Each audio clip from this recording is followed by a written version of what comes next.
ಸೋಲರಿಯದ ಸರ್ದಾರರಿಗೆ ಕೊನೆಗೂ ಸೋಲಿನ ರುಚಿ ತೋರಿಸಿದ ಆರ್ಆರ್. ಸತತ ಗೆಲುವಿನ ಮೋಜಿನಲ್ಲಿ ಓಡುತ್ತಿದ್ದ ಪಂಜಾಬ್ ಕಿಂಗ್ಸ್ ಕುದುರೆಗೆ ರಾಜಸ್ಥಾನ್ ರಾಯಲ್ಸ್ ಕಡಿವಾಣ ಹಾಕಿದೆ. 222 ರನ್. ಟಿ20 ಕ್ರಿಕೆಟ್ನಲ್ಲಿ ಇದು ಚಿಕ್ಕ ಟಾರ್ಗೆಟ್ ಅಲ್ಲವೇ ಅಲ್ಲ. ಆದ್ರೆ ರಾಜಸ್ಥಾನ್ ತಂಡ ಅದನ್ನೇ ಸವಾಲಾಗಿ ತೆಗೆದುಕೊಂಡು ಪರ್ವತವನ್ನೇ ಏರಿ ತೋರಿಸಿದೆ. ಟಾಸ್ ಸೋತು ಬ್ಯಾಟಿಂಗ್ ಮಾಡಿದ ಪಂಜಾಬ್ ಕಿಂಗ್ಸ್ 20 ಓವರ್ಗಳಲ್ಲಿ 4 ವಿಕೆಟ್ ಕಳೆದುಕೊಂಡು 222 ರನ್ ಗಳಿಸಿತ್ತು. ಆರಂಭಿಕ ಬ್ಯಾಟ್ಸ್ಮನ್ ಪ್ರಿಯಾಂಶ್ ಆರ್ಯ 11 ಎಸೆತಗಳಲ್ಲಿ 29 ರನ್.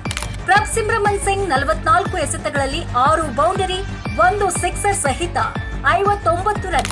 ಕೂಪರ್ ಕೊನೋಲಿ 14 ಎಸೆತಗಳಲ್ಲಿ 2 ಬೌಂಡರಿ, 3 ಸಿಕ್ಸರ್ಗಳ ಸಹಿತ 30 ರನ್. ನಾಯಕ ಶ್ರೇಯಸ್ ಅಯ್ಯರ್ 27 ಎಸೆತಗಳಲ್ಲಿ 30 ರನ್ ಹಾಗೂ ಮಾರ್ಕಸ್ ಸ್ಟೋಯ್ನಿಸ್ ನಿಜಕ್ಕೂ ಹಲ್ಕ್ ಅವತಾರ ತಾಳಿದ್ರು. ಅವರ ಸಿಡಿಲಬ್ಬರದ ಬ್ಯಾಟಿಂಗ್ ನಿಂದ ಕೇವಲ 22 ಎಸೆತಗಳಲ್ಲಿ 4 ಬೌಂಡರಿ ಮತ್ತು 6 ಸಿಕ್ಸರ್ಗಳ ನೆರವಿನಿಂದ ಅಜಯ 62 ರನ್ಗಳನ್ನ ಕಲೆ ಹಾಕಿ ಪಂಜಾಬ್ 222 ರನ್ಗಳ ದೊಡ್ಡ ಮೊತ್ತ ಕಟ್ಟಿತು. ಆ ಕ್ಷಣಕ್ಕೆ ಪಂಜಾಬ್ ಗೆಲುವು ಪಕ್ಕಾ ಅನಿಸಿತ್ತು. ಆದ್ರೆ ಕ್ರೀಸ್ಗೆ ಇಳಿದ ರಾಜಸ್ಥಾನ್ ರಾಯಲ್ಸ್ ತಂಡದ ಕಲಿಗಳು 223 ರನ್ಗಳ ಬೃಹತ್ ಮೊತ್ತವನ್ನ ಈಸಿಯಾಗಿ ಚೇಸ್ ಮಾಡಿದ್ರು. ವೈಭವ್ ಸೂರ್ಯವಂಶಿ ಹಾಗೂ ಯಶಸ್ವಿ ಜೈಸ್ವಾಲ್ ಸ್ಫೋಟಕ ಆರಂಭ ರಾಯಲ್ಸ್ಗೆ ನೆರವಾಯಿತು. ಈ ಜೋಡಿ 3.2 ಓವರ್ಗಳಲ್ಲಿ 51 ರನ್ ಸೇರಿಸಿತು. ವೈಭವ್ 16 ಎಸೆತಕ್ಕೆ 43 ರನ್ ಸಿಡಿಸಿ ಔಟ್ ಆದ್ರೆ ಯಶಸ್ವಿ ಜೈಸ್ವಾಲ್ 27 ಎಸೆತಗಳಲ್ಲಿ 51 ರನ್ ಬಾರಿಸಿದ್ರು.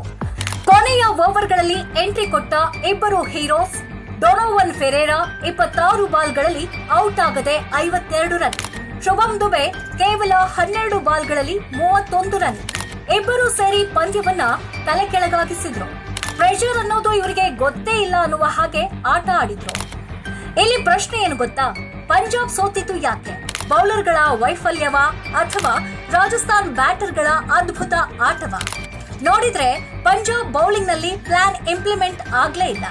ಡೆತ್ ಓವರ್ಗಳಲ್ಲಿ ಲೈನ್ ಲೆಂತ್ ಸಂಪೂರ್ಣವಾಗಿ ತಪ್ಪಿತ್ತು. ಆದ್ರೆ ಕ್ರೆಡಿಟ್ ಕೊಡಬೇಕಾದ್ರೆ ರಾಜಸ್ಥಾನ್ ಬ್ಯಾಟರ್ಗಳಿಗೆ ಕೊಡಬೇಕು. ಅವರ confidence, short selection, pressure handling top class ಆಗಿತ್ತು. 222 ರನ್ಗಳ ನಂತರ ಸೋಲೋದು ಅಂದ್ರೆ ಅದು ಕೇವಲ ತಂಡದ ತಪ್ಪುಗಳಲ್ಲ, ಅದು ಎದುರಾಳಿಯ ಧೈರ್ಯದ ಮೇಲೆ ನಿಂತಿರುತ್ತೆ. ಈ ಪಂದ್ಯದಲ್ಲಿ ಸೋಲಿಲ್ಲದೆ ಬೀಗುತ್ತಿದ್ದ ಪಂಜಾಬ್ ಸೋಲಿಗೆ ಕಾರಣ ಏನು? ಕಮೆಂಟ್ ಮಾಡಿ ತಿಳಿಸಿ.